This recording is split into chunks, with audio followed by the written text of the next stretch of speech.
Guten Tag. My name is Mike Sturkle. My partner is William Netterville, also known as Joey. And this is my version of our presentation. I'm sure Joey did a bang up job. And hopefully I can knock this one out of the park because I've been doing it for a while because I've had some issues with audio and video. So this is our paper, Reducing the Network Engineering Skill Gap. So network engineering in and of itself is a challenging field. It's very dynamic compared to maybe civil engineers, which is static forces. Anyone? And there are a lot of variables to go into how a network needs to be set up, how you need to change it based on adding people, what type of data, video, audio, if there are any vulnerabilities that are discovered, how you need to maybe subnet your network. I need to set priority for data, who gets priority when you have a high level of bandwidth usage. So those are all things that create a very dynamic environment that a network engineer would need to know how to manipulate and what to do in order to properly optimize it. And that's what we're trying to look at as to why maybe this isn't taught or not taught to the degree needed, or why possibly that maybe more customization is needed in the training to get ones that is specific to a specific network and what you need to know. So our topic, and I'll read our purpose statement, is purpose of studies understand factors that have contributed to the skill gap in network engineering for individuals new to the field and those currently working in the field, as well as to determine if modeling simulation training techniques can contribute to decreasing the skill gap. Essentially that in a nutshell is, can we use M&S techniques, maybe a virtual environment, computer-like game, an interactive program, to get students more involved in their learning and to understand maybe more abstract topics over what could be considered more, which is a case study based or case teaching based learning, over maybe just teacher centric, which is what could be considered traditional learning, where a teacher stands up and just teaches a lecture, speaks a lecture, and students listen.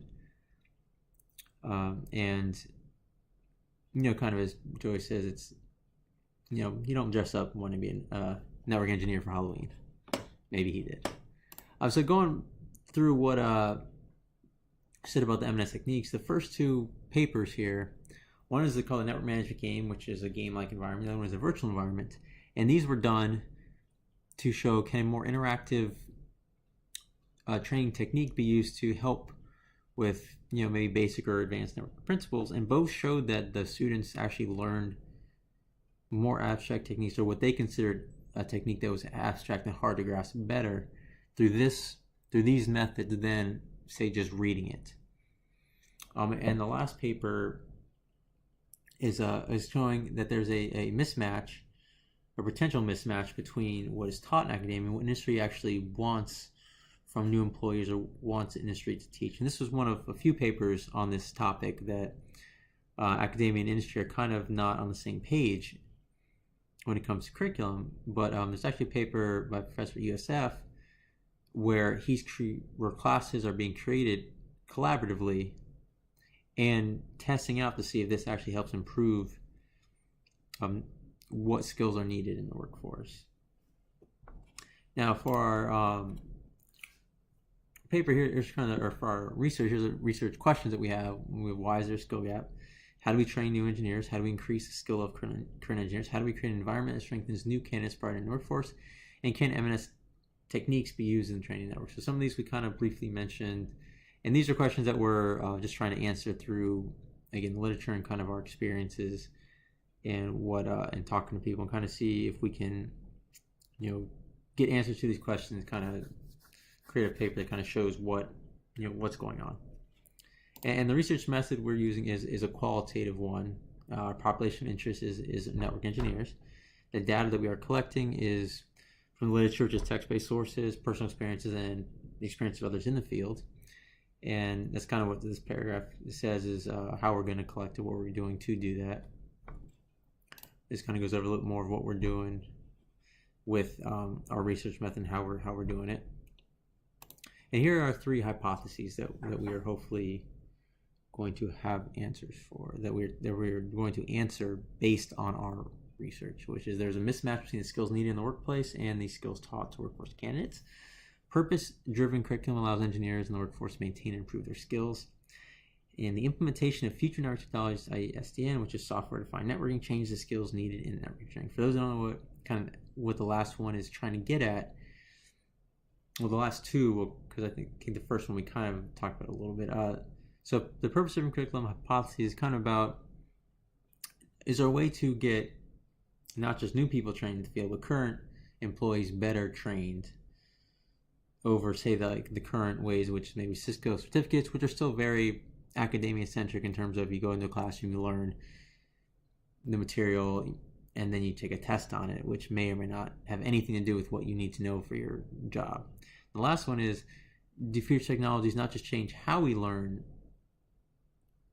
material, but is it changing what we need to know and how we need to interact with new technology in the workforce? That's kind of what that's trying to look at.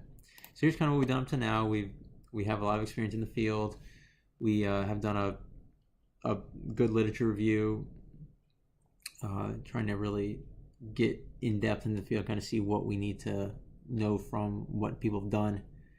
And then we're still working on our deliverables, and then we're looking could some of these techniques we've learned about in a literature review be used for better training.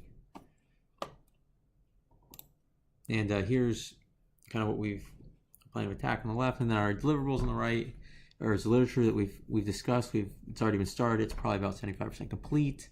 We just got to add a little bit more, clean it up, and make sure everything's properly cited and backed up. And then the skilled gap paper is, I'd say, about 75% done as well. And we've got to, again, just back, clean up, cite it, and make sure we're answering the questions that we need to, and make sure that there's the good flow to it.